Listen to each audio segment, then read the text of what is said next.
Bom dia, dia bom. Esse é o dia que fez o Senhor. Regozijemo-nos e alegremos-nos nele. Você deitou, dormiu, está aqui acordando para o propósito porque o Senhor te sustentou. Portanto, seja grato e celebre. O propósito de Deus está de pé e você é propósito de Deus. Seja muito bem-vindo ao programa Acordando para o Propósito, nesta quinta-feira, dia 24 de outubro. Você já deve estar pensando, pastor, está chegando aí o final, mais um mês, e o ano também. A gente já está no último trimestre do ano, já estamos aqui na fase derradeira desse ano de 2024, e você tem aqui no Acordando para o Propósito desfrutado, creio eu, acredito dessa forma, de muito conhecimento. Ou, no mínimo, um grande despertar ao conhecimento.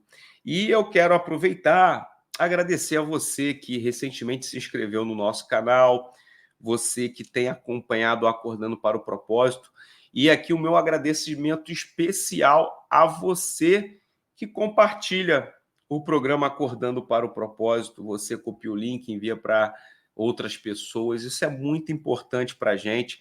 Eu quero continuar pedindo a você a confiança, a credibilidade de fazer com que o nosso trabalho venha a ser difundido. Na verdade, esse trabalho é um trabalho do reino, um trabalho de ensino bíblico, um trabalho de reflexão através do texto sagrado e através dos fatos que a própria Bíblia fez com que fosse desencadeado ao longo da história. Então faz a sua inscrição no canal, se porventura você não está inscrito no canal, acione o sininho das notificações e não esqueça de curtir, de comentar e, como eu disse anteriormente, compartilhe com o maior número de pessoas. Fica aqui a minha gratidão. Eu peço sempre que, se você puder, se apresente aqui nos comentários. O meu nome é tal, eu sou de tal lugar, eu sou da igreja tal, o nome do meu pastor é tal. Vai ser um prazer poder te conhecer. Vamos combinar hoje? Todo mundo aí que está assistindo, colocar aqui um comentário, se apresentando. Talvez eu possa até já conhecer você, ok? Aqui do YouTube, porque eu sei que tem gente que assiste diariamente. Aí, se porventura você puder fazer efetivamente através de um comentário, vai ser muito interessante. Olha, lembrando que nesse mês de outubro o tema é Reforma Protestante. E se você quer se aprofundar na Reforma Protestante, aqui embaixo tem um link com aulas exclusivas ministradas por um amigo, o pastor Gilson Paulo, que é um especialista na área de história da igreja, e ele traz ali um aprofundamento. São muitas aulas. Eu diria que esse curso aqui ele é quase que uma pós-graduação no que diz respeito à reforma protestante. Por quê? Por conta da densidade do conteúdo. Se tem aulas aqui, eu diria que tem. Se você pegar 2 aulas do nosso curso aqui, já representa o curso que muitas pessoas ministram por aí. Recentemente, eu fiquei sabendo, um ministério muito conhecido também dessa área de ensino, que faz, e por incrível que pareça, que a ideia é até de elogiar o trabalho desse ministério, faz um trabalho fantástico há anos, é um ministério gigante nessa área relacionada à teologia, e aí uma pessoa acessou o curso deles lá, de um professor muito conhecido, um teólogo muito conhecido. Ele falou, pastor, os vídeos lá eram vídeos de 10 minutos, 15 minutos, de alguns trechos, na verdade, de uma palestra desse teólogo famoso, e lá estava como curso. Então, partindo desse pressuposto que hoje os cursos eles são, às vezes, muito reduzidos, eu diria que 2 aulas aqui do que nós temos para apresentar para você como aprofundamento já seria um curso inteiro. Então, eu diria para você que você vai, ao longo dessas aulas todas do nosso curso, fazer uma verdadeira pós-graduação em reforma protestante. É importante entender a reforma para você entender o que está acontecendo hoje na igreja brasileira, na igreja mundial, e também começar a compreender o aspecto da sociedade por uma cosmovisão cristã. Então, se você tem o desejo de se aprofundar, Aqui na descrição você encontra o link para você fazer a sua matrícula aí no curso, assistir no seu tempo, como você desejar, tá certo? Lembrando, toda vez que você adquire aqui um material, toda vez que você, de alguma forma, investe no seu conhecimento através daquilo que nós oferecemos aqui, você também está investindo no nosso ministério. Você investe no seu ministério, na sua vocação e também está investindo aqui na propagação daquilo que nós desenvolvemos, tá certo? Olha, hoje nós chegamos numa parte muito interessante, que é uma das partes centrais da Reforma Protestante, que é o Solos Christus. Solos Christus. Esse aspecto desse pilar da Reforma Protestante, né, os 5 solis ou 5 solas, como muitas pessoas chamam, eles são bases, fundamentos das 95 teses que foram afixadas por Martinho Lutero em 31 de outubro de 1517, nas portas da igreja de Wittenberg. E aí, o Solos Christus, na verdade, eu diria para você que dentro do cenário que a reforma combate, dentro do cenário da igreja romana, eu diria para você que o Solos Christus, com toda certeza, é o maior impacto do que diz respeito às distorções da igreja romana. E eu digo por quê? Porque a gente pode pensar assim, olha, o fato de fazer com que os fiéis não tivessem acesso às escrituras e de que não fossem cumpridas as escrituras, resultou em quê? Resultou nessa defasagem no reconhecimento da figura de Cristo, do seu ministério e principalmente da sua obra salvífica. Aí eu diria para você, olha, a gente estudar a doutrina que nós chamamos de cristologia, que é a doutrina que estuda o Senhor Jesus Cristo, é um ponto fundamental das Escrituras. Eu ministro essa matéria no curso de formação de educadores cristãos da minha igreja, que é bibliologia. E aí eu sempre enfatizo, olha, você tem a Bíblia de Gênesis a Apocalipse. A Bíblia tem como tema central o Senhor Jesus Cristo. Aí, por que eu estou falando isso para você? Para a gente construir aqui a ideia de solos Cristos. Quando nós falamos de solos Cristo, na verdade, nós estamos falando de um eixo relacionado ao que a Igreja Romana impunha, que não somente diminuía, mitigava a suficiência de Cristo, mas eu diria que aniquilava a doutrina da cristologia. Então, quando eu falo na aula de bibliologia, olha, Cristo é o tema central das Escrituras Sagradas. De Gênesis a Apocalipse, o que você vai encontrar? Cristo. Aí as pessoas confundem com algo interessante. Se você puder, abra sua Bíblia aí em Gálatas, capítulo de número 4, e eu vou ler aqui algo interessante e vincular com esse pilar da Reforma Protestante, solos Cristos. Gálatas, capítulo de número 4, versículo de número 4. Mas quando chegou a plenitude do tempo, Deus enviou seu filho, nascido de mulher, nascido debaixo da lei, a fim de redimir o que estavam sob a lei, para que recebêssemos a adoção de filhos. E porque vocês são filhos de Deus, enviou o Espírito de seu Filho ao coração de vocês, e ele se chama Abba, Pai.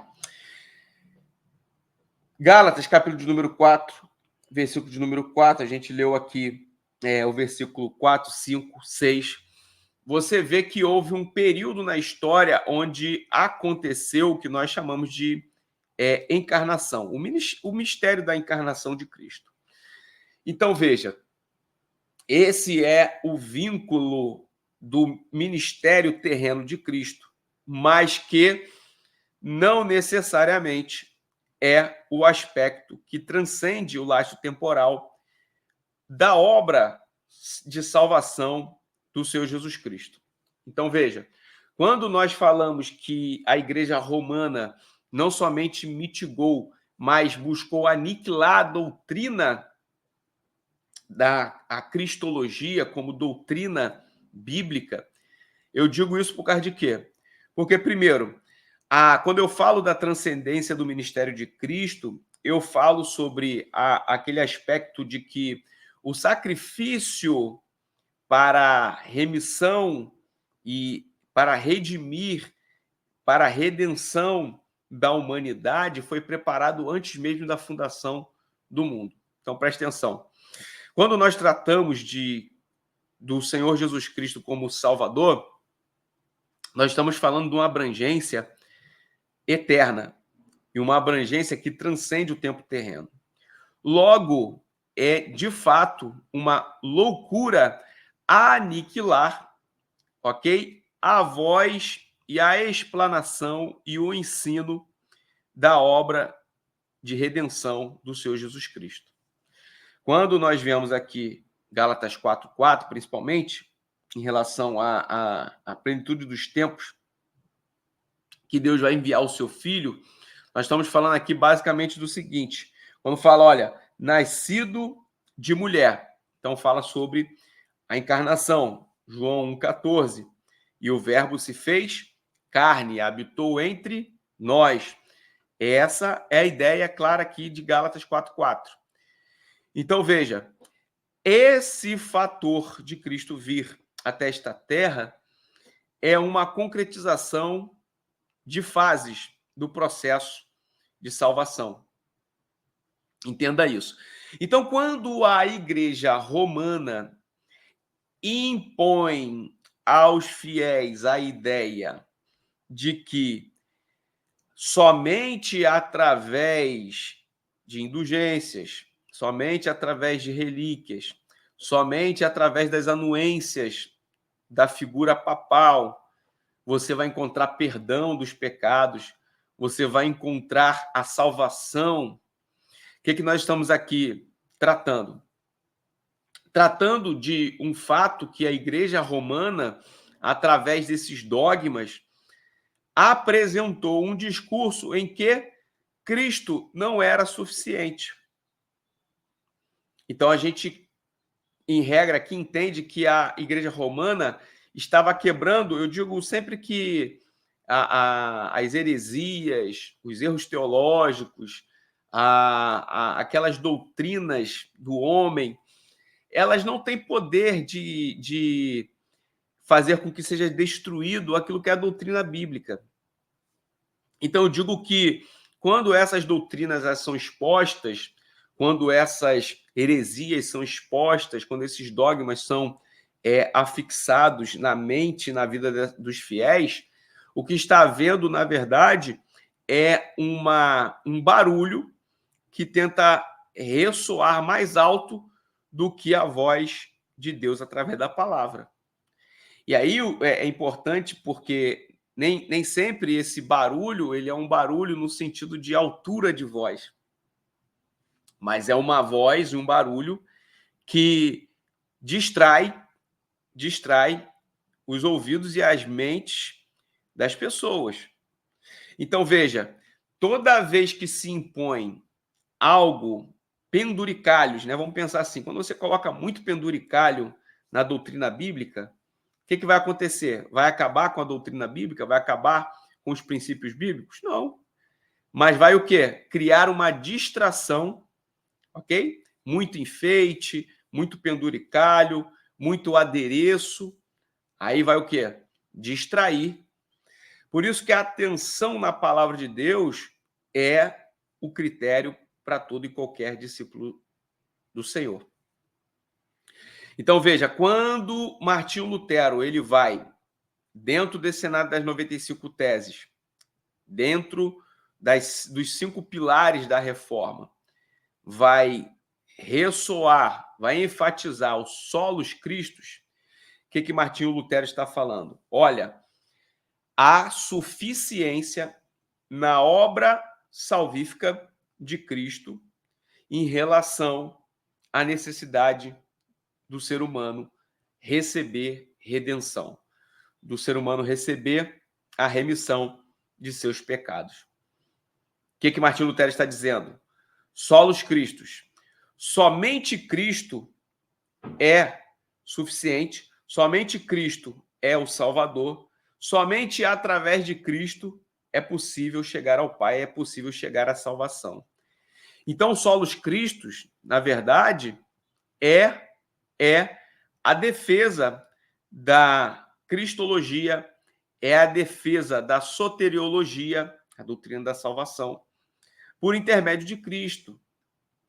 Então, você está vendo que um pilar da Reforma Protestante vai tratar basicamente aqui de, pelo menos, vou mencionar, 3 doutrinas básicas da Bíblia. Cristologia, certo? Soteriologia e a martiologia, a doutrina que trata sobre as questões do pecado. Porque se eu tiro Cristo como Salvador, como suficiente Salvador, eu quebro a doutrina relacionada ao pecado, a doutrina relacionada a Cristo e a doutrina relacionada à salvação.